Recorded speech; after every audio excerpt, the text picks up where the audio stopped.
Массалык башаламандык уюштурууга даярдык көргөн деп шек сыналган саясатчы Азимбек Бекназаров 23 декабрга чейин камакта калды.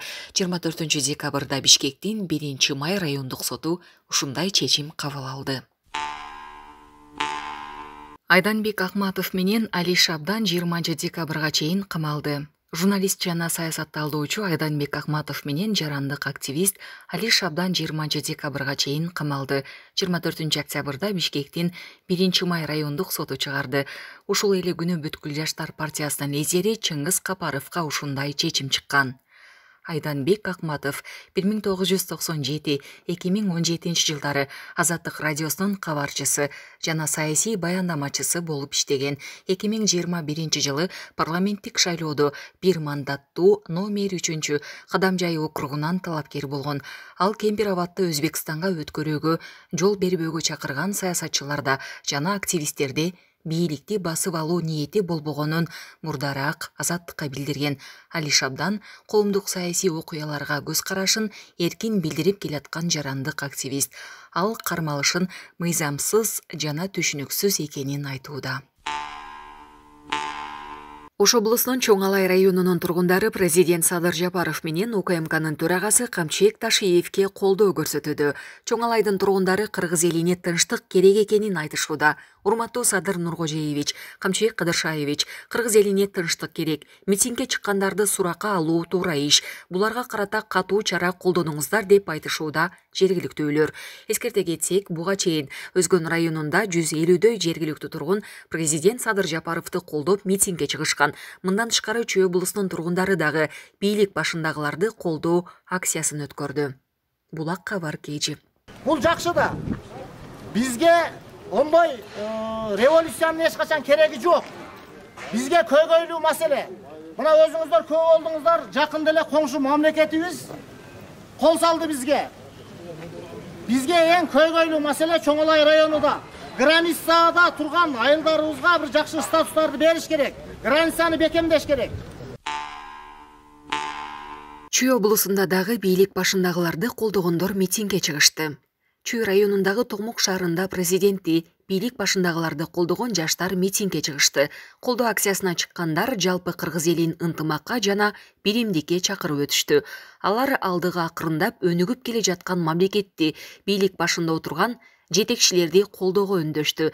Белгилей кетсек, ушундай эле колдоо акциясы буга чейин Ош облусунун Өзгөн районунда өткөн.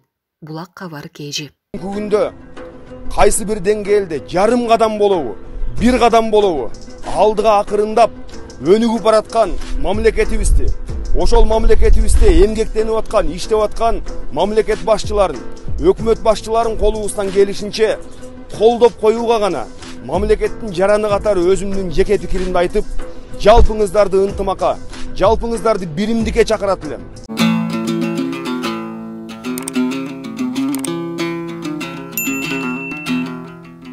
Бишкектеги үйлөргө, мекемелерге жылуулук качан берилери белгилүү болду.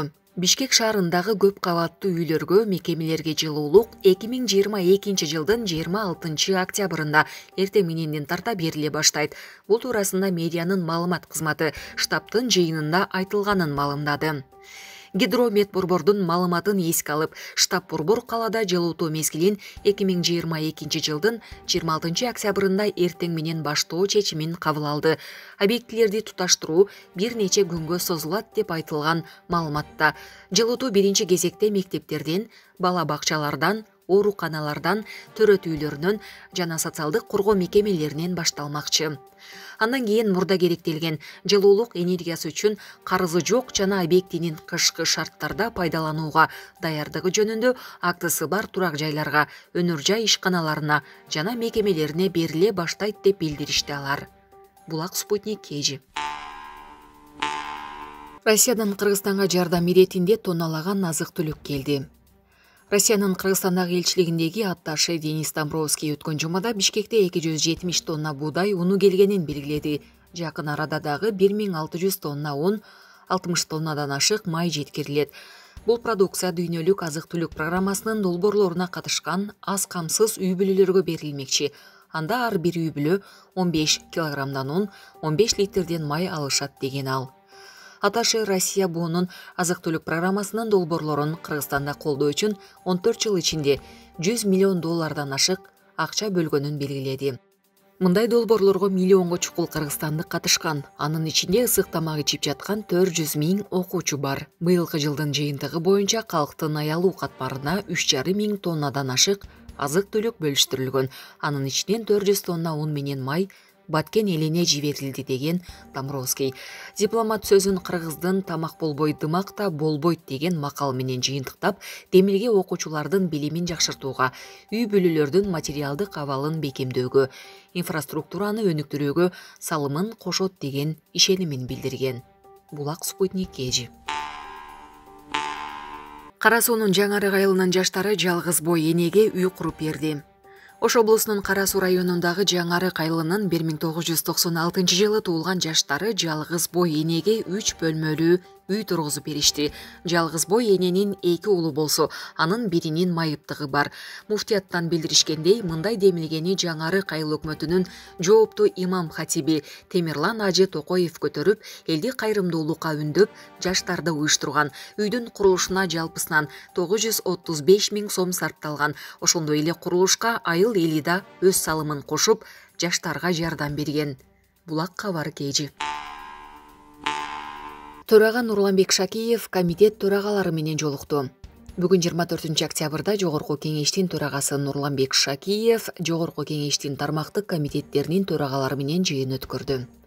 Жыйында төрага Нурланбек Шакиев Жогорку кеңеш башкы өкүлчүлүктүү жана мыйзам чыгаруучу орган катары өз ыйгарым укуктарын так даана ишке ашырышы керектигин белгилеп, айрыкча парламенттин ишинин натыйжалуулугу тармактык комитеттерге көз каранды. Анткени алар мыйзамдардын жана чечимдердин аткарылышына көзөмөл жүргүзөт.